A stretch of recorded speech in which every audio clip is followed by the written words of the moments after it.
میں 3 دن بلیڈنگ ہو اور پھر 1 دن کے لیے بلیڈنگ رک جائے اور پھر دوبارہ بلیڈنگ شروع ہو جائے تو کیا کرنا چاہیے؟ اور جو بیچ میں 1 دن بلیڈنگ رکی اس میں روزہ رکھ سکتے ہیں؟ نہیں، ایام میں اگر 3 دن بلیڈنگ ہوئی اور 1 آدھ دن رک جائے پھر بعد میں بھی آ جائے دوبارہ تو وہ ایام حیض ہی شمار ہوں گے، کیونکہ کنٹینیوسلی خون بلڈ نہیں آتا خواتین کو، بعض دفعہ رک رک کے آ رہا ہوتا ہے، تو وہ حیض کے ایام ہی شمار ہوں گے۔ اور اس دوران اگر یقین ہو جائے کہ بلیڈنگ بند ہو گئی ہے تو روزہ رکھ لیں، یقین نہ ہو تو روزہ نہ رکھیں۔ پھر جب یقین ہو گیا کہ بلیڈنگ بند ہو گئی، روزہ رکھ لیا اور پھر اگلے دن بلیڈنگ آ گئی تو وہ روزہ ضائع۔ اگر رمضان کے روزے کے دوران حیض آ جائے تو روزہ ٹوٹ جاتا ہے، ان کیا جائز ہے یا پورا دن کی طرح رہے گا؟ ہمارے ہاں یہ بات مشہور ہے کہ اگر زوال کے وقت سے حیض آ جائے جائز ہے، اور اگر اس کے بعد حیض آ جائے، عائشہ روزہ رکھا اور حیض آ گیا تو روزہ ٹوٹ، لہذا کھانا پینا ہے چاہے زوال سے پہلے ہو یا زوال۔ لیکن اگر معاملہ الٹا ہو گیا، کسی خاتون کو حیض آ رہا تھا سحری کے وقت میں، انہوں نے روزہ چھوڑ نہیں رکھا، کھانا پینا شروع کیا اور دن میں کسی ٹائم پہ حیض آنا بند ہو گیا، تو جیسے ہی حیض آنا بند ہوگا اس خاتون پر لازم ہوگا کہ اب وہ کھانا پینا، اگرچہ یہ روزہ ہوا نہیں ہے، بعد میں قضا بھی رکھنی ہے، لیکن کھانا پینا اسی وقت سے، کیونکہ وہ پاک ہو گئی ہیں تو اب رمضان کے، یعنی رمضان تو بہرحال پایا گیا ہے نا، تو اس لیے اس پہ اب کھانا پینا جائز نہیں، چاہے زوال سے پہلے بند ہو یا زوال کے بعد۔ تو مسئلہ خوب سمجھ میں آ گیا ہوگا میرا خیال ہے انشاءاللہ، کہ اگر حیض آنا شروع ہو جائے تو کھا پی سکتے ہیں، روزہ ٹوٹ، حیض آنا بند ہو جائے تو اب کھانا پینا۔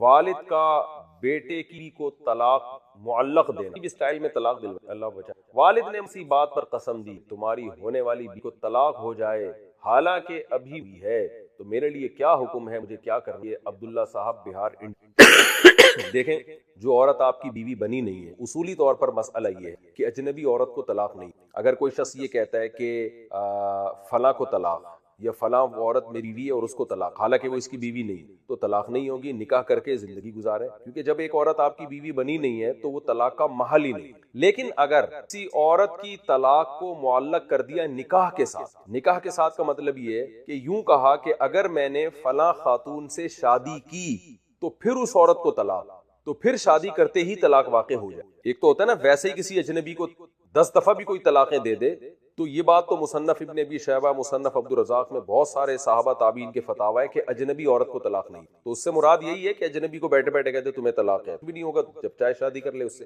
لیکن اگر نکاح کے ساتھ معلق کر دیا کہ میں نے تم سے نکاح کیا، تو چونکہ نکاح کے بعد تو یہ بیوی بن چکی ہوگی، تو معلق اگر کر دیا تو پھر طلاق واقع ہو جائے، یعنی یوں کہا نا اگر میں نے تم سے نکاح کیا تمہیں طلاق، تو نکاح کا تذکرہ یا تو صراحتاً ہو یا معنن ہو۔ معنن کا مطلب یوں اگر کہا میری ہونے والی بیوی کو طلاق، تو ہونے والی بیوی کا مطلب یہی ہے کہ جس عورت سے میں نے نکاح کیا، یعنی ہونے والی بیوی کا مطلب یعنی اس میں یہ معنوی طور پر یہ الفاظ موجود ہیں کہ اگر میں نے اس عورت سے نکاح کیا تو اس کو، تو آپ نے کہ والد نے جب آپ کو قسم دلائی اور یوں کہا کہ تمہاری ہونے والی بیوی کو طلاق ہو جائے، اور آپ نے حامی بھر لی، زبان سے کہہ دیا کہ ہاں میں اس پہ راضی ہوں۔ اگر آپ نے زبان سے نہیں کہا تو پھر والد کے کہنے سے کچھ، لیکن آپ نے زبان سے کہہ دیا کہ ہاں میں اس پہ راضی ہوں، ٹھیک ہے، یا آپ نے کہہ دیا کہ ہاں میری ہونے والی بیوی کو طلاق، تو پھر جو عورت جو ہونے والی آپ کی بیوی ہے اس سے آپ نکاح کریں گے تو طلاق واقع ہو جائے گی، لیکن ایک طلاق ہوگی، اور پتی سے پہلے ہوگی تو ایک طلاق۔ حیض کے دنوں میں اچھی طرح خون نہ آئے اور پاکی حاصل کرنے کے بعد پھر دوبارہ خون شروع ہو جائے تو نماز کا کیا حکم ہے؟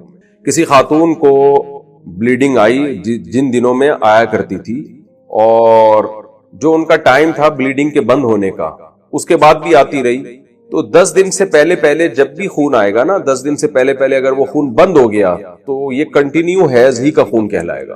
میں اس کو مثال سے سمجھاتا ہوں۔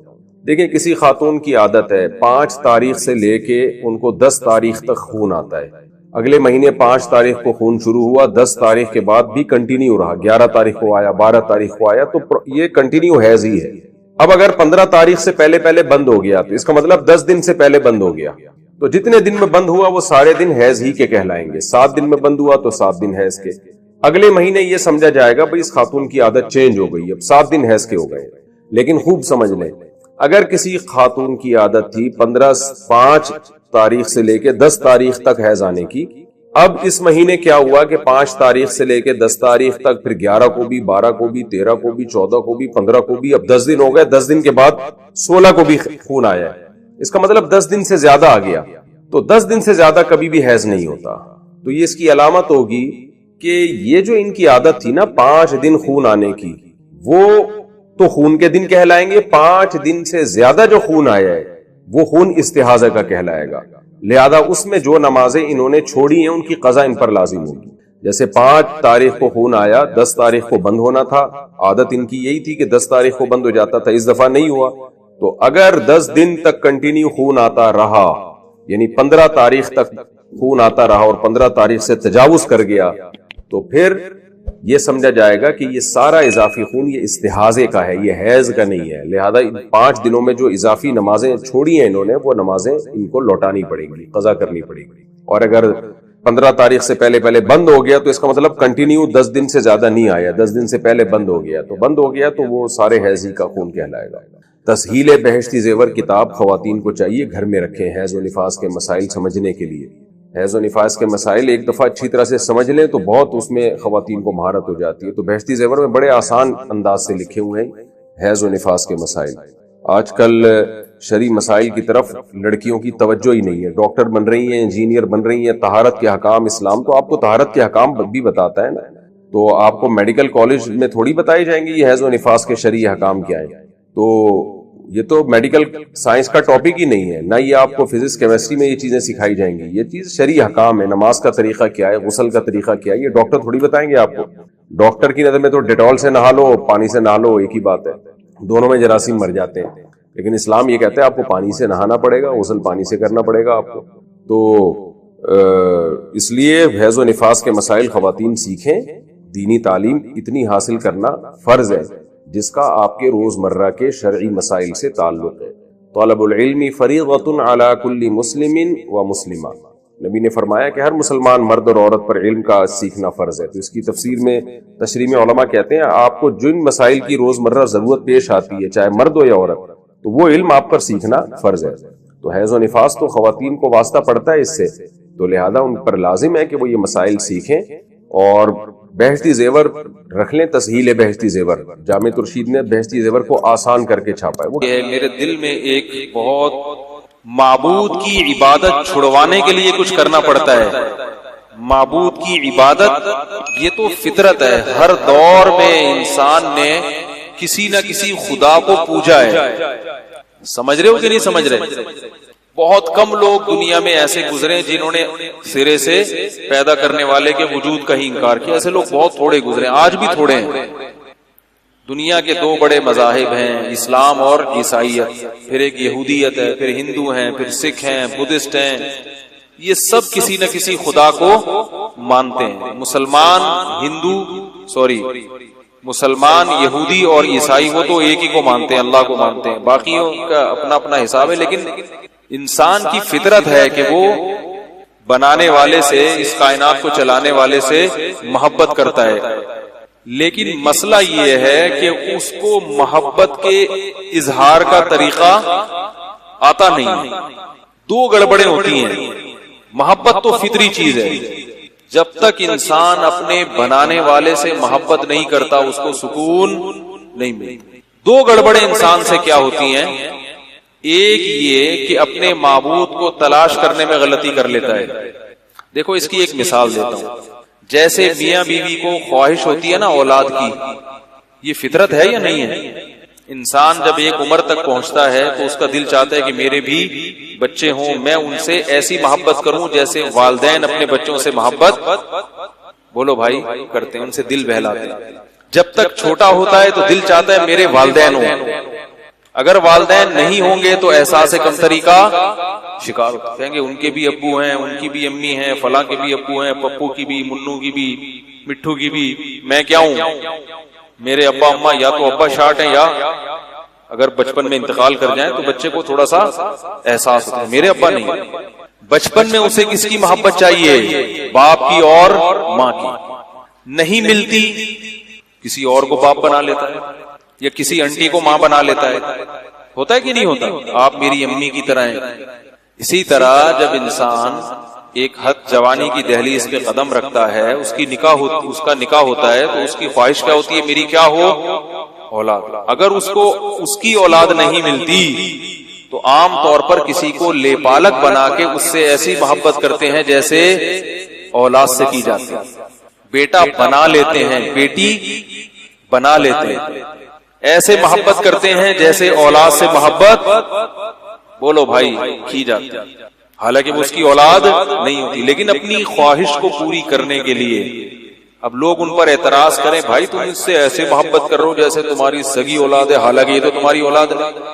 جن کے اولاد ہوتی ہے وہ کبھی کسی اجنبی سے ایسی محبت نہیں کرتے، بلکہ وہ تو کہتے ہیں یہ ہمارے بچوں کا حق ہم کسی اور کو کیوں دیں، لیکن جب اپنی نہیں مل رہی تو غیر کی اولاد کو کیا بنا لیا، اپنی اولاد۔ کیسا پیارا کلام ہے اللہ کا۔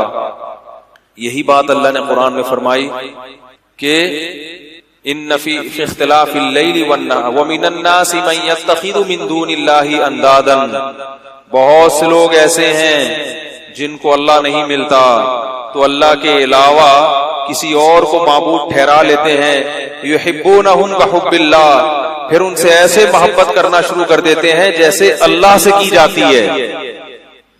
انسان ہمیشہ سے حقیقی خدا کی تلاش میں لگا رہتا ہے، اسے اگر رہبری نہیں ملتی، کوئی گائیڈنس نہیں ملتی، نہ اس کی عقل اسے سیدھے راستہ بتا رہی ہے، نہ پیغمبروں کا راستہ اسے ملا، تو وہ کس کو معبود بنا لیتا ہے؟ اپنے گڑھے ہوئے خداؤں کو، لے پالک خدا ہوتے ہیں اس کو، اور پھر ان سے ایسے دل لگاتا ہے جیسے دل کس سے لگانا چاہیے؟ حقیقی خدا سے۔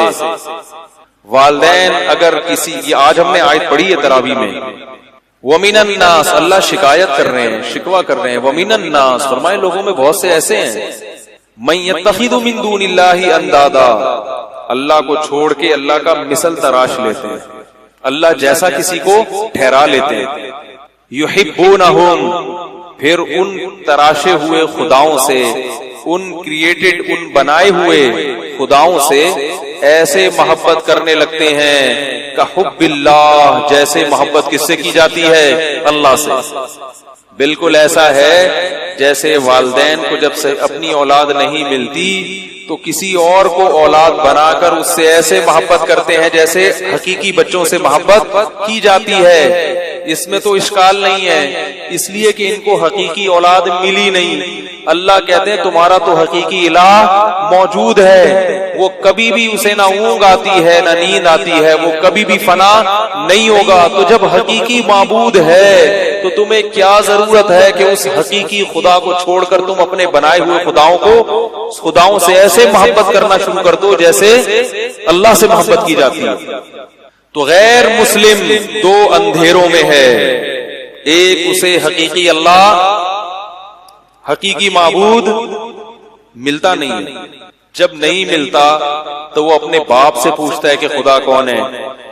کسی کا باپ بتاتا ہے سورج خدا ہے، کسی کا باپ بتاتا ہے کہ آگ خدا ہے، کسی نے اپنے باپ کو دیکھا کہ درختوں کے سامنے سجدہ کر رہا ہے، کسی نے اپنے باپ کو دیکھا چوہوں کے سامنے جھکا ہوا ہے، کسی نے اپنے باپ کو دیکھا کہ وہ ستاروں کے سامنے جھکا ہوا ہے، جی ہاں، کسی نے اپنے باپ کو دیکھا کہ وہ گائے کی سیوا کر رہا ہے۔ تو انہوں نے کیا کیا کہ ان سے ایسے محبت شروع کر دی جیسے کہ معبود سے محبت کی جاتی ہے۔ اور ان سے یہ غلطی ہوئی کیوں؟ بات آ رہی ہے سمجھ میں؟ انہوں نے جھوٹے خداؤں کو معبود کیوں بنا لیا؟ اس لیے بنا لیا کہ اصل خدا نظر، بولو بھائی، نہیں آئی۔ ان کو شیطان نے یہ وسوسہ دماغ میں ڈال دیا کہ جو نظر نہیں آتا وہ ہوتا بھی نہیں ہے۔ یہ بہت بڑی بھول تھی۔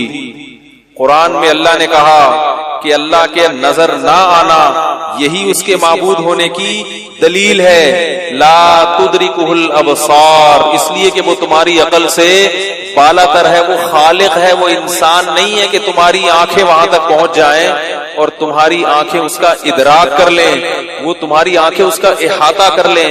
اگر تمہاری آنکھوں نے اس کا ادراک کر لیا تو یہ اس کی علامت ہے کہ وہ آنکھوں میں سما سکتا ہے، وہ ما وراء العقول نہیں ہے، وہ تو ہماری سوچ سے کیا ہے، بالا تر ہے، نہیں دیکھا جا سکتا اس دنیا کی آنکھوں سے اس کو۔ تو پہلی غلطی ان سے کیا ہوئی غیر مسلموں سے کہ انہیں خدا نظر نہیں آیا تو انہوں نے جھوٹے خداؤں کو کیا بنا لیا؟ بولتے کیوں نہیں یار اللہ کا ابھی تو روزے شروع ہو، پہل پہری سحری ہے نا، تبھی تو توانائی ہوگی نا۔ جھوٹے خداؤں کو کیا بنا لیا انہوں نے؟ معبود. انہی سے محبت شروع کر دی. اس آیت سے یہ بھی پتا چلا، یہ جو میں نے آیت پڑھی ہے نا، وَمِنَ النَّاسِ مَن يَتَّخِذُ مِن دُونِ اللَّهِ أَندَادًا، لوگوں میں بہت سے ایسے ہیں جو اللہ کو چھوڑ کر دوسروں کو خدا بنا کر ان سے محبت کرتے ہیں جیسے اللہ سے کرنی چاہیے. اس سے بھی پتا چلا کہ معبود کی محبت، معبود کی جو عبادت کی جاتی ہے اس عبادت کی اصل بنا محبت ہوتی ہے. ثواب اصل بنا، ارے بھائی ہم جو عبادت کرتے ہیں اللہ کی ثواب کے لیے بھی کرتے ہیں، لیکن اصل وجہ کیا ہے؟ محبت کا اظہار. محبت ہے تو اس محبت کو کیسے کریں؟ دیکھو جس سے محبت ہوتی ہے اس کو ہدیہ دیتے ہو، تو اس ہدیے سے کیا مقصد ہوتا ہے؟ محبت بڑھے نا. کیا خیال ہے؟ اور کوئی مقصد ہوتا ہے؟ آپ کہیں گے بھائی ثواب بھی مقصد ہوتا ہے. گرل فرینڈ کو ہدیہ دینے سے کیا مقصد ہوتا ہے؟ وہاں تو گناہ مل رہا ہے، ثواب نہیں مل رہا. تو ہدیے کی بنیاد کیا ہے؟ اظہار، بولو نا یار. کیونکہ انسان کو جب کسی سے محبت ہوتی ہے تو منہ سے بولنا بڑا آسان ہے، مجھے آپ سے محبت ہے، پیسے نہیں لگتے. اگلے کو یقین نہیں آئے گا، اگلے کو پگلے کو یقین نہیں آئے گا کیونکہ اگلا پگلا نہیں ہے. اسے پتا ہے کہ یہ لفظ بولنا کہ مجھے آپ سے محبت ہے، اس میں زبان بھی نہیں گھستی، پسینہ بھی نہیں نکلتا، کچھ بھی نہیں ہوتا. تو یہ تو کسی کو بھی پارسل کر دو. کیا خیال ہے؟ کسی کو بھی کیا کرو؟ پارسل کر دو. وہ ہم جو تھے نا، واس سے باتیں یاد آتی ہیں. اسکول کی لائن میں جب کھڑے ہوتے تھے نا صبح صبح، اسکول میں کیسے صبح جب پرے ہوتی ہے نا، دعا ہوتی ہے، تو ہم جب کھڑے ہوتے تھے تو اگر جو سب سے لیٹ آتا تھا نا آخر میں، وہ آخر میں آ کے اپنے سے اگلے طالب علم کو ایک تھپڑ مارتا تھا پیچھے سے، گدی. وہ غصے میں پیچھے مڑ کے دیکھتا تھا، کہتا تھا آگے پارسل کر دو، آگے کیا کرو؟ پارسل کر دو. یعنی اپنا غصہ کس پہ نکالو؟ اگلے پہ. تو اس کو بھی مذاق سوچتا تھا پھر، تو وہ اگلے کے تھپڑ مارتا تھا. اگلا جب پیچھے مڑ کے غصے سے دیکھتا کہتے پارسل کر دو آگے. تو یہ پارسل والا پروگرام کافی لمبا چلتا تھا. جب لائن ختم ہوتی پھر وہ اس والے کو جا کے پارسل کرتا. تو ویسے یہ شرارتیں. تو اللہ تعالی نے ہمیں یہ عرض کر رہا تھا کہ جب ہم کسی کو ہدیہ دیتے ہیں تو ثواب بھی ملتا ہے، اگر اچھے کسی بزرگ کو دیا ہے، عالم کو دیا ہے، یا والدین کو، یا بھائی کو، بہن بھائی کو. لیکن بنیادی مقصد کیا ہوتا ہے اس سے؟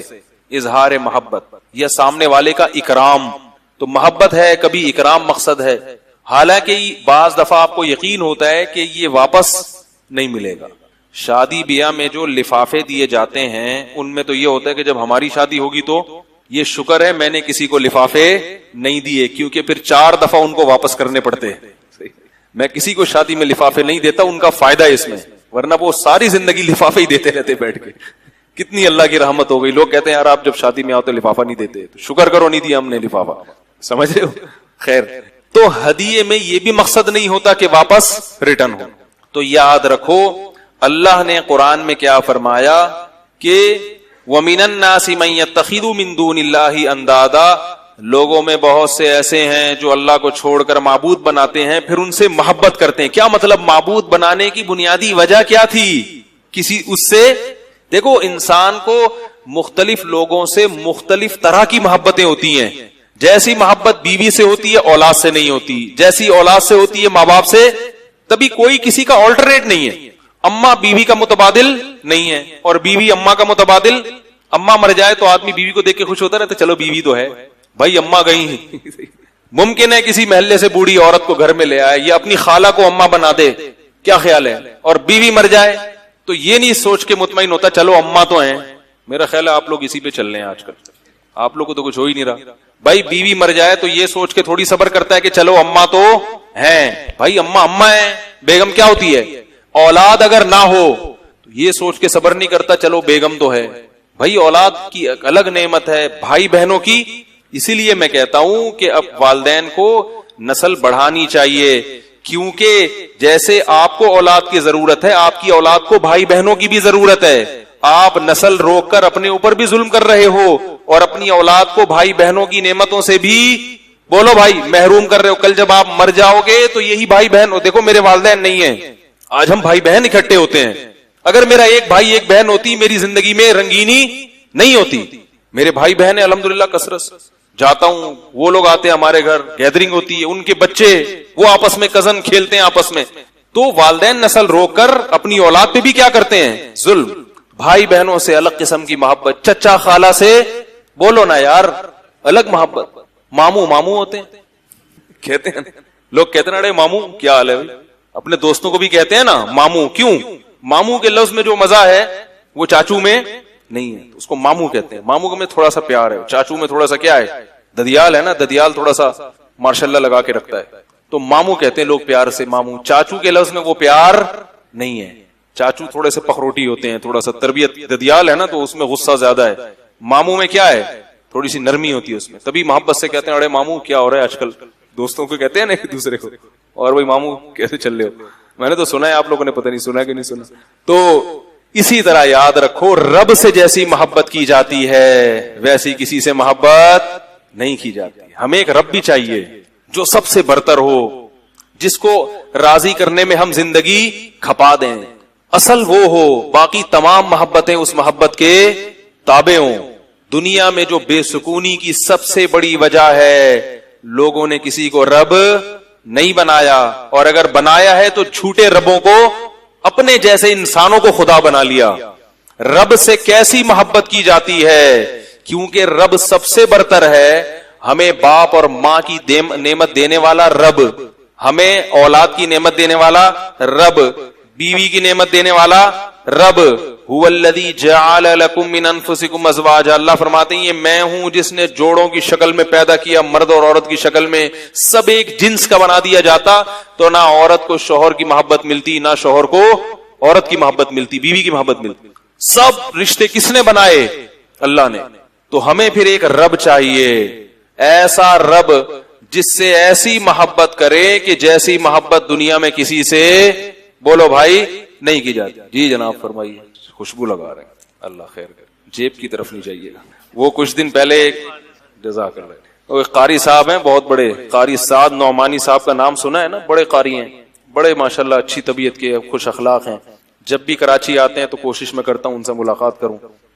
تو وہ ابھی کچھ دن پہلے بتا رہے تھے کہ میں لاہور میں, وہ بھی ان کے ساتھی بھی گلے مل رہے ہیں, مجمع آتا ہے نا گلے ملنے کے لیے علماء سے بھی قاریوں سے بھی, تو کہہ رہے ہیں گلے ملتے ملتے ایک صاحب نے میرا 1.5-2 لاکھ کا موبائل وہ بھی نکال لیا اور پیسے بھی نکال لیے, میرے بھی اور میرے ساتھی گلے ملتے ملتے السلام علیکم, جیب میں ہاتھ ڈالا وعلیکم السلام. تو وہ کہہ رہے یار یہ ہوتا ہے.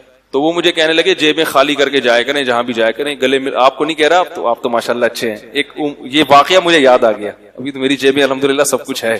تو پھر کل حضرت مولانا طاری جمیل صاحب کے کوئی اسسٹنٹ ہیں, مولانا شاہد صاحب, بڑے خاص آدمی ہیں ان کے. کل ان کا فون آیا, کہہ رہے میں حضرت کے ساتھ, مولانا طاری جمیل صاحب کے ساتھ کہیں بیان میں گیا, اور مولانا کی عادت ہے کہیں بھی بیان کرتے ہیں تو جیب خالی کر کے جاتے ہیں. اس کی وجہ ہے کہ لوگ مسافے کے لیے ٹوٹتے ہیں تو ان میں جیب کترے بھی ہوتے ہیں, تو ان کو بھی تجربہ ہوگا. کہہ رہے مجھے تجربہ نہیں تھا تو میں مولانا کے ساتھ گیا اور میری جیب میں موبائل بھی اور پیسے بھی.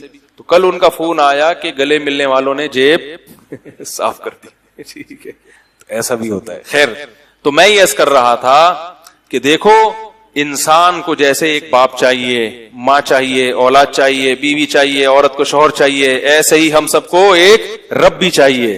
اور اس رب سے ایسی محبت کریں کہ پھر ایسی محبت کسی سے نہیں ہوتی. تبھی تو اللہ نے فرمایا کہ لوگ اللہ کو چھوڑ کر معبود بناتے ہیں, پھر ان سے ایسی محبت کرتے ہیں جیسی اللہ سے کی جاتی ہے. فرمایا والذین آمنوا اشد حبا للہ, لیکن ایمان والے اللہ سے سب سے زیادہ محبت کرتے ہیں. کیا مطلب؟ ایمان والوں کو پتا ہے کہ کسی کو معبود بنانے کا مقصد یہ ہوتا ہے کہ پھر اس سے سب سے زیادہ محبت کی جائے, اور اس کی محبت پر کسی محبت کو غالب نہ کیا, دل نکال کے دے دیا جائے اس کو. اے اللہ محبت کروں گا اس سے جس سے تو محبت کی اجازت دے گا, اور جس سے تو محبت کی اجازت نہیں دے گا اس سے محبت نہیں کروں گا. تو ہماری محبتیں کس کی محبت کے تابع ہیں؟ اللہ کی. تو یہ ہماری فطرت ہے, ہمیں چاہیے ایسا رب. یہ اسلام کا کتنا بڑا احسان ہے کہ اسلام نے حقیقی رب کا تعارف کرا دیا کہ یہ ہے اصل. اور اسلام نے اللہ کا جیسا تعارف کروایا ہے, دنیا کا کوئی مذہب کسی خدا کا ایسا تعارف نہیں کرواتا. آپ کہہ سکتے ہیں کہ اس کی کیا دلیل ہے کہ اسلام نے جو ہمیں رب بتایا جس کو اللہ کہتے ہیں وہی برحق ہے, ہو سکتا ہے کوئی اور ہو. بھائی کوئی اور ہو تو سامنے آئے نا, ابھی تک آیا کیوں نہیں, چپ کیوں بیٹھا ہوا ہے وہ؟ نہیں یاری بات سمجھ میں. ایک عورت کسی کو کہہ رہی ہے یہ میرا شوہر ہے, حالانکہ وہ اصل میں وہ نہیں ہے, تو جو اصل ہے وہ چیخے گا کہ نہیں چیخے گا؟ یہ چپ بیٹھا رہے گا؟ کیا خیال ہے؟ اگر چپ بیٹھا ہے تو اس سے بڑا بے شرم غیرت لیس کوئی ہے ہی نہیں. وہ فوراً بولے گا بیگم خیریت تو ہے, چشمہ کا نمبر تو نہیں چینج ہو گیا. اور اگر ایک عورت کہہ رہی ہے میرا شوہر ہے اور سب چپ بیٹھے ہوئے ہیں, کوئی بھی نہیں بول رہا, تو ہمیں یقین کرنا پڑے گا کہ واقعی یہ اس کا شوہر ہے. قرآن کہہ رہا ہے, محمد صلی اللہ علیہ وسلم کہہ رہے ہیں, اور قرآنی آیات بھری ہوئی ہیں, بار بار اس اللہ کا تعارف کروایا جا رہا ہے. الحمدللہ رب العالمین, تمام تعریفیں اللہ کے لیے ہیں, وہ تمام جہانوں کا پالنے والا ہے. اس کا انٹروڈکشن ہو رہا ہے نا, تعارف ہو رہا ہے. الرحمن بڑا مہربان, الرحیم نہایت رحم کرنے والا, اللہ لا الہ الا هو الحی القیوم, اس کے سوا کوئی عبادت کے لائق نہیں. اللہ اپنا تعارف کروا رہا ہے, اور جتنے جھوٹے خدا ہیں وہ چپ بن کے دیکھ رہے ہیں. اس کا مطلب وہ سچے خدا نہیں ہیں. اگر وہ سچے ہوتے وہ آ کے کہتے کہ نہیں یہ نہیں ہے بلکہ ہم ہیں. کبھی بھی وہ اپنی خدائی میں شرک برداشت نہیں کرتے. اسی لیے اللہ تعالیٰ نے اپنا تعارف بھی کروایا, اور اللہ کے سوا جن کو معبود بنایا گیا ہے اللہ نے ان کا جھوٹا ہونا بھی ثابت کیا. جیسے کوئی عورت کہتی نا میرا شوہر ہے, تو اصل شوہر اپنا شوہر ہونا بھی ثابت کرے گا, اور اس دوسرے کا جھوٹا ہونا بھی بولو بھائی ثابت کرے گا. تو اللہ نے اپنا تعارف بھی کروایا اور جھوٹے خداؤں کا باطل ہونا بھی ثابت کیا. کیسے مضبوط دلائل سے ثابت کیا. فرمایا الہم ارجل یمشون بہا, یہ جو بتوں کو پوچھتے ہو کیا ان کی ٹانگیں ہیں جن سے یہ چل سکتے ہیں, تم تو پھر بھی ان سے اچھے چل تو سکتے ہو. یہ تو جہاں فکس کر دیا, اسکرو سے ٹائٹ کر دیا, ایلفی سے جوڑ دیا, وہیں تک قیامت تک جو کھڑا ہے وہ کھڑا رہے گا, جو بیٹھا ہے وہ بیٹھا رہے. میں گیا تھا نا وہاں تھائی لینڈ میں, تو ان کے بڑا وہ ہے بت خانہ ہے, بڑے بڑے بت لیٹے ہوئے ہیں, مطالعہ کر رہے ہیں, اسٹڈی ہو رہی ہے. بتنیاں بھی لیٹی ہوئی ہیں ان کی, اور بت بھی کیا ہوئے ہیں, جو یوں دیکھ رہا ہے تو وہ ہلتا ہی نہیں. میں نے کہا بھائی تھوڑا سا ادھر بھی تو دیکھ یار. نہیں بھائی, کیسی عقل ماری گئی ہے. ان کو پوچھتے ہو صرف اس لیے کہ سونے سے بنا دیا ان کو, چاندی سے بنا دیا ان کو. الہم ارجل یمشون بہا ام لہم ایدی یبطشون بہا, کیا فرمائے ان کے ہاتھ ہیں جن سے پکڑ سکتے ہیں. ام لہم اعین یبصرون بہا, کیا ان کی آنکھیں ہیں جن سے یہ دیکھ سکتے ہیں. ام لہم آذان یسمعون بہا, کیا ان کے کانوں میں سننے کی صلاحیت ہے. ان سے اچھے تو تم ہو, ان سے اچھے تو تم ہو, تم سن سکتے ہو, دیکھ سکتے ہو, بول سکتے ہو, چل سکتے ہو. عیسیٰ علیہ السلام کو عیسائیوں نے خدا بنایا, اللہ کا بیٹا کہہ کے ان سے مانگنا شروع کر دیا. اللہ نے نفی کی, فرمایا نا نا نا نا نا, عیسیٰ میرے بیٹے نہیں ہے. لم یلد, میں کسی کو نہیں جنتا. معبود کا کسی سے کوئی رشتہ خونی رشتہ نہیں ہوتا. لم یلد ولم یولد, نہ اس نے کسی کو جنا نہ وہ کسی سے جنا گیا. اللہ نے عیسیٰ علیہ السلام کے, عیسائی کہتے تھے کہ بغیر باپ کے پیدا کیا ہے, تو کیوں اس کا باپ تو معاذ اللہ اللہ ہے. اللہ نے فرمایا ان مثل عیسیٰ عند اللہ, اللہ چپ نہیں بیٹھے, بول رہے ہیں. یہ اس کی علامت ہے وہ زندہ ہے, وہ اصل ہے, تبھی تو اپنی صفائی بیان کر رہا ہے وہ. اور ایسی واضح صفائی کلیئر کہ حق پرس ہی ایسی صفائی بیان کر سکتا ہے. فرمایا ان مثل عیسیٰ عند اللہ کمثل آدم, عیسیٰ کی مثال ایسے ہے جیسے آدم کی. خلقہ من تراب, آدم کے تو نہ باپ تھے نہ ماں تھی, عیسیٰ کے پھر بھی ماں تو ہے کم از کم. تو آدم کو تو خدا کہتے نہیں ہو اور عیسیٰ کو خدا کہتے ہو, کیسی باتیں کر رہے ہو. انظر کیف نصرف الآیات, پھر اللہ اپنے تعارف میں کہہ رہا ہے دیکھو ہم کیسے اپنی آیات کو کھول کھول کے بیان کرتے ہیں. ثم انظر انا یؤفکون, ان بدبختوں کو دیکھو کدھر الٹے گھومے چلے جا رہے ہیں. پھر اللہ فرماتے ہیں کہ دیکھو کانا یاکلان الطعام, عیسیٰ اور اس کی ماں کھانا کھایا کرتے تھے. جو زندہ رہنے کے لیے روٹی کا محتاج ہو وہ مشکل کشا حاجت روا نہیں ہو سکتا. یہ اللہ کا تعارف ہے. تو غیر مسلم سے پہلی غلطی کیا ہوتی ہے, وہ اللہ کی سلیکشن میں غلطی کرتا ہے. دوسری غلطی کیا ہوتی ہے, پھر وہ جب معبود بناتا ہے, بنایا کس لیے تھا, محبت کرنے کے لیے. تو اس سے ہمیں کیا پتا چلا, معبود کس لیے ہوتا ہے, ہم اس سے محبت کریں. اللہ سے ہم عبادت اس لیے کرتے ہیں محبت کے لیے. کوئی تو ہو جس کو اپنا دل دے نکال کے. اگر مخلوق کو دیں گے تو یہ مخلوق بے وفا ہے. یہ ساتھ بولو بھائی چھوڑ دے گی. بیوی کو دل دے دیا, مر گئے, عدت کے بعد کسی اور کا دل لے لے گی. وہ آپ قبر میں پڑے ہوئے بولو بھائی سڑ رہے. کتنا کہتی تھی میں جناب تمہارے بغیر رہ نہیں سکتی, تو رہ کیوں رہی ہو, اب جاؤ نا قبر میں اس کے ساتھ. کیا خیال ہے بھائی, غلط تو نہیں کہہ رہا. اور شوہر بیوی کو صبح و شام کہتا ہے تمہاری جیسی تو اللہ نے کسی کو پیدا نہیں کیا, میں تو تمہارے بغیر رہ نہیں سکتا. اور اللہ نہ کرے بیوی مر جائے, تھوڑے دن تک نیند بھی اڑے گی, اس کے بعد کہے چھوڑو یار کیا یہی غم لے کے بیٹھے رہے؟ فوراً فون کرے گا حضرت کوئی رشتہ ہو تو بتائیں کہے گا کہ نہیں کہے گا؟ کوئی رشتہ ہو تو حضرت کے پاس رکشے ہیں بھائی، رشتے، اور بلکہ اب تو فرشتے ہیں. میرا شادی دفتر نہیں ہے یہ پہلے بتا دوں آپ. تو بے وفا ہے دنیا. والدین سے بڑھ کر خدا کی قسم کوئی رشتہ نہیں ہوتا. کتنی جلدی بھولتے ہیں والدین کو. باپ جس نے بچوں کو سینے پہ بٹھا کے کھلایا، صبح و شام ان کی فکر کرتا ہے، صبح و شام کیسا کڑتا ہے بچوں کے لیے. بچہ ایک دن غائب ہو جائے کس قدر ماں باپ کی نیندیں حرام ہو جاتی. اتنی محبت دنیا میں ہر ایک کی محبت میں کھوٹ ہو سکتا ہے، ایک اللہ اس کے رسول کی محبت اور ایک والدین کی محبت، ان میں کھوٹ نہیں ہوتا. یہ خالص ہوتی ہے، کوئی مقصد نہیں ہے. تبھی دیکھو والدین میں جو بچہ معذور ہو نا اس سے اور زیادہ محبت کرتے ہیں، حالانکہ وہ تو کسی کام کا نہیں ہے. لیکن اس باپ کو بھولنے میں کتنے دن لگتے ہیں. جب باپ کی ڈیتھ ہوئی 2-3 دن روتے ہیں، اس کے بعد بھول گئے. میں نے ایک صاحب کو دیکھا، ان کے والد اچانک فوت ہو گئے، ایسے غمزدہ، آنکھیں سوجی ہوئی، کہہ رہے ہیں یار میرے ابا چلتے چلتے ایک دم مر گئے، میں کیا کروں، میری زندگی میری ساری زندگی ابا کے ساتھ گزاری یار، یہ کیا. وہ 3 دن کے بعد دیکھا ویلیاں لگا رہے ہیں، بائک نے ایک پہیے پہ لے کے گھوم رہے ہیں، وہ چلا رہے. میں نے کہا دیکھو یار 30 40 سال کا رشتہ اسے بھولنے میں کتنا ٹائم لگتا ہے؟ 3 دن 4 دن. پھر وہ تو نیک لوگ ہوتے ہیں جو ساری زندگی دعائیں کرتے ہیں. اکثر لوگ تو دعاؤں میں بھی بھول جاتے ہیں. 2-4 دیگیں کھلائیں اور دعا بھی ایسے کبھی اٹھ کے تھوڑا سا آیا اللہ میرے ابا کی بھی مغفرت کر دے، جہاں اتنے لوگوں کی کر رہے ہیں ابا کی بھی کر دے. یہ اسٹائل ہوتا ہے دعا کا. جذبات کیا ہو جاتے ہیں؟ ختم. ہاں نیک لوگوں کے جذبات ختم، وہ اسی طرح گڑ گڑاتے ہیں. لیکن نیک لوگ مارکیٹ میں شارٹ ہیں، ٹھیک ہے نا. اور وہ بھی اس لیے ہوتے ہیں کہ ان کو اصل محبت کس سے ہوتی ہے؟ اللہ سے.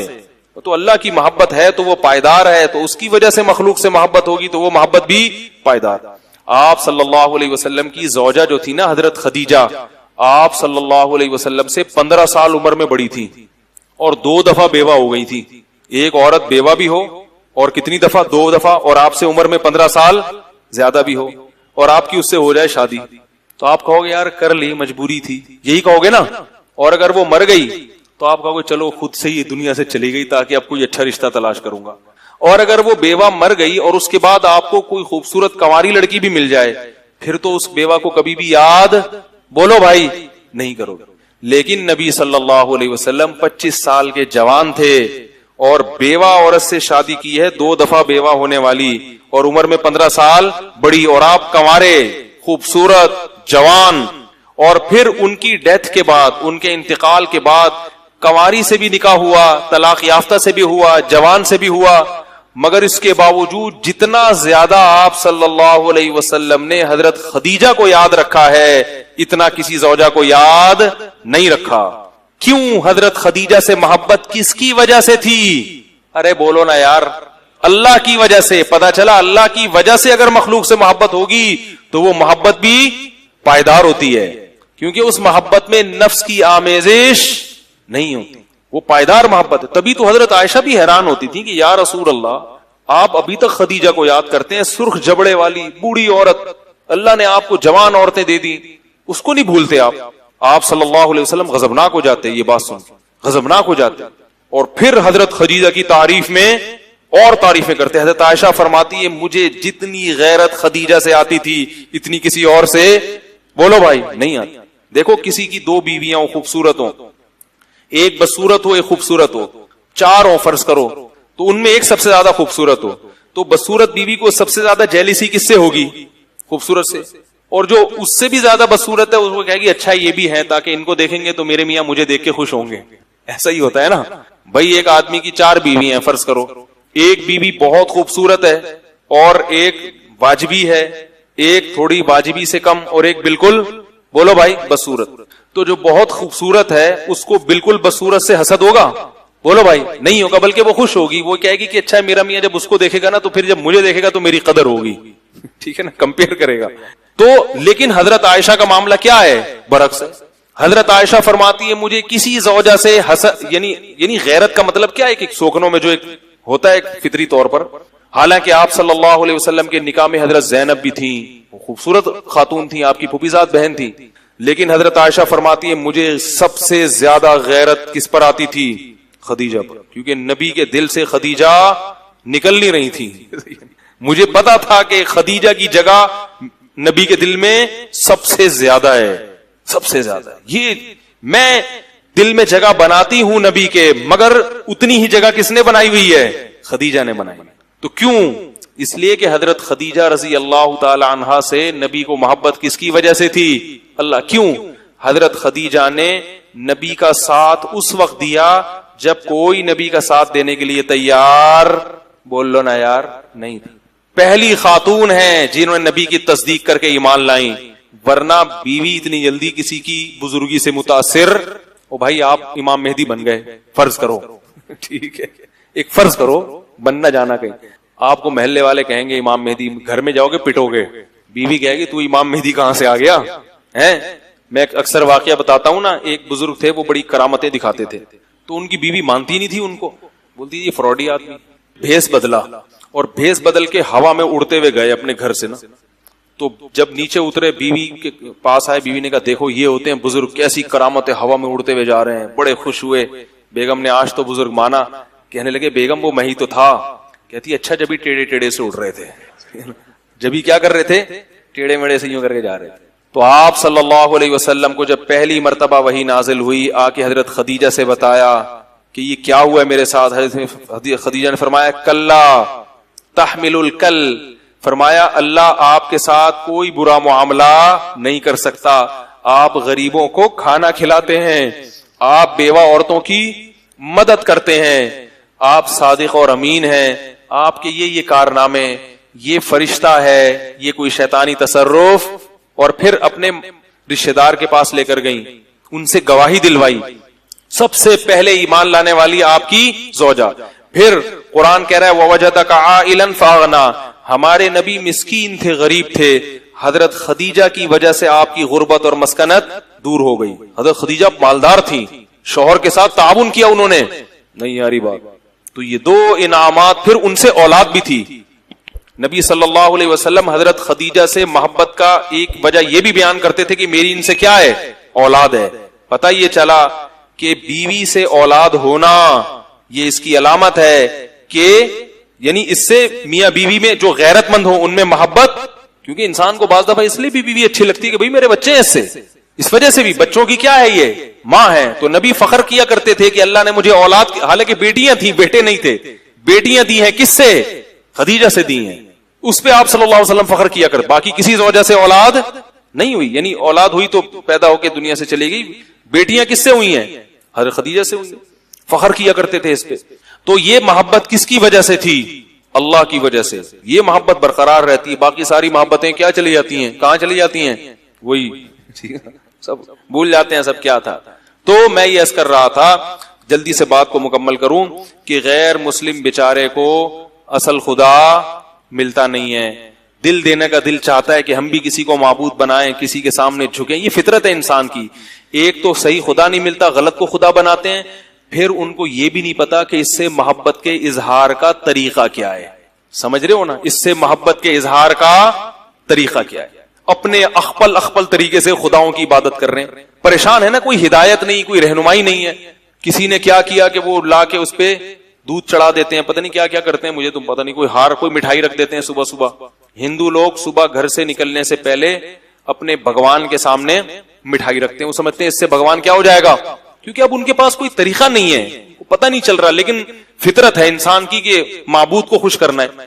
کوئی جانور ذبح کر رہا ہے لا کے، کوئی کچھ کر رہا ہے، کوئی کچھ کر رہا ہے، کوئی پتہ نہیں کیا کیا کر. کوئی میلا کچیلا بیٹھا ہوا ہے بھگوان کی خاطر، نہائے گا نہیں. کوئی سر منڈا کے گھوم رہا ہے. بدھسٹ کو میں نے دیکھا برما میں ٹینٹ کروا کے اور کپڑے اپنے اتار کے وہ چادریں باندھ کے پوری زندگی گزار دیتے ہیں. وہ سمجھتے ہیں اس سے ان کا بھگوان کیا ہو جائے گا، خوش ہو جائے گا. سمجھ میں نہیں آ رہا. محبت کے اظہار کا طریقہ سمجھ میں. بعض لوگوں کی شادی ہوتی ہے، ان کو بیوی سے محبت کے اظہار کا طریقہ نہیں آ رہا ہوتا. ایک آدمی کی شادی ہوئی، اب وہ سمجھ میں نہیں آ رہا بیگم سے میں بات کیسے شروع کروں. تو کافی دیر سوچنے کے بعد کہتا ہے اپنی بیگم سے کہ وہ میری کل آپ سے نکاح ہوا تھا، اس سلسلے میں حاضر ہوا ہوں میں. میرا آپ سے کل نکاح ہوا تھا، اس سلسلے میں حاضر ہوں. اس نے سوچا نا بات کو کوئی شروع تو کروں، کیسے کروں شروع. تو انسان تو خیر یہ تو ایک لطیفہ ہے، لیکن انسان تو انسان سے محبت کا سیکھ جاتا ہے. اللہ تو ہمارے سامنے نہیں ہے نا. تو اللہ نے ہمیں پوری عبادت کا ایک نظام دیا کہ مجھ سے محبت کرنی ہے تو ایسے کرو. بھوکے پیاسے رہو رمضان میں، سمجھ رہے ہو کہ نہیں سمجھ رہے؟ ثم اتم الصیام الی اللیل، صبح سحری کے وقت تک کھاؤ. شہر رمضان الذی فمن شہد منکم الشہر فلیصم، ایک مہینہ تمہیں میرے لیے کیا کرنا پڑے گا؟ بھوکا رہنا پڑے گا. اور پھر افطاری میں جلدی کرنی پڑے گی. مزید بھوکا رہنے کی اجازت. تو ہم کھاتے بھی اللہ کے لیے، صبح سحری بھی کس کے لیے؟ محبت کا کتنا مزہ ہے. صبح اٹھتے ہیں، ان فی السحور برکہ، آپ صلی اللہ علیہ وسلم نے فرمایا سحری میں اللہ نے کیا رکھی ہے؟ برکت رکھی ہے. کیوں؟ وہ وقت کھانے کا نہیں ہے، ہم صرف اللہ کو خوش کرنے کے لیے کھاتے ہیں، کیونکہ اللہ نے اس وقت کھانے کا، بولو بھائی، حکم دیا. کتنا مزہ آتا ہے سحری کھانے میں. رمضان کی بہار ہے، رمضان کی رونق ہے سحری. یہ سحری دنیا میں کسی قوم کے پاس نہیں ہے. پھر افطاری، پھر بھوکے پیاسے رہو. اتم الصیام الی اللیل، کیسی پیاس، کیسی بھوک. شروع کے روزوں میں تو نہیں پتہ چلتا، رمضان کے آخری عشرے میں میری تو حالت پتلی ہونا، وہ تو بالکل ہی غائب ہونا شروع ہو جاتا ہے. پہلے ہی گرتے ہیں تو ہڈی شروع ہو جاتی ہے، گوشت ہے ہی نہیں. ٹھیک ہے، باریک باریک سے ہیں ہم لوگ. 6 کلو گر گیا تھا پچھلی دفعہ رمضان میں وزن، اور 2 کلو بڑھا ہے. اب بھی اگر 6 کلو گر گیا تو اسی حساب سے اگر میں پھر تو میں مائنس میں چلا جاؤں گا. 2-4 ویٹ لٹکا کے آنا پڑے گا مسجد میں. تو آخری عشرے میں کیسی حالت پتلی ہونا شروع. پھر بھی چل رہے ہیں. اللہ کو یہی ادا پسند. ظہر کے بعد منہ پھیکا پھیکا، نہ چائے، نہ گٹکا، نہ پان، نہ سگریٹ. انسان کو نا کچھ نہ منہ میں چلا جائے تو ذرا فریش ہو جاتا ہے. وہ کیسا پھیکا پھیکا پھیکا. اور پھر وہ افطار کے وقت تک اس کو کیا کر دی؟ بریک. پھر اللہ نے کہا اب انتظار کرو، جیسے ہی غروب آفتاب ہو جائے کھانے میں تاخیر مت کرو. تو یہ اللہ سے محبت کے اظہار کا وہ طریقہ ہے جو رب نے خود، دنیا کے کسی معبود نے، جو جھوٹے خدا ہیں، وہ اپنے آپ کو راضی کرنے کا طریقہ خود نہیں بتاتے. کسی بھگوان نے، جو ہندوؤں کے بت ہوتے ہیں، انہوں نے نہیں کہا کہ صبح صبح ہمارے سامنے مٹھائی رکھا کرو. یہ ان کے خود سوچ کے انہوں نے کچھ بنایا. ہمیں ہمارے رب نے آیات نازل کی، فرمایا فمن شہید منکم الشہر فلیصم. بیمار اور مریض کے علاوہ جو بھی رمضان کا روزہ پائے گا اسے چاہیے کہ وہ روزہ رکھے. آپ ابھی جا کے دیکھو، کینیڈا میں، یو کے میں، ناروے میں کئی گھنٹوں کے روزے ہیں. 20 گھنٹوں کے، 22 گھنٹوں کے روزے چل رہے ہیں. رکھتے ہیں لوگ، اور ہمیشہ سے رکھتے ہیں. اسلام تو بہت پہلے کا یہاں پہ. بلغاریہ، یہ یورپ کے بالکل آخری علاقے ہیں جہاں بہت سردی ہوتی ہے اور بہت لمبے دن ہوتے ہیں. علامہ عبدالحی لکھنوی نے لکھا ہے کہ بلغاریہ کے مسلمان پابندی سے روزے رکھتے ہیں.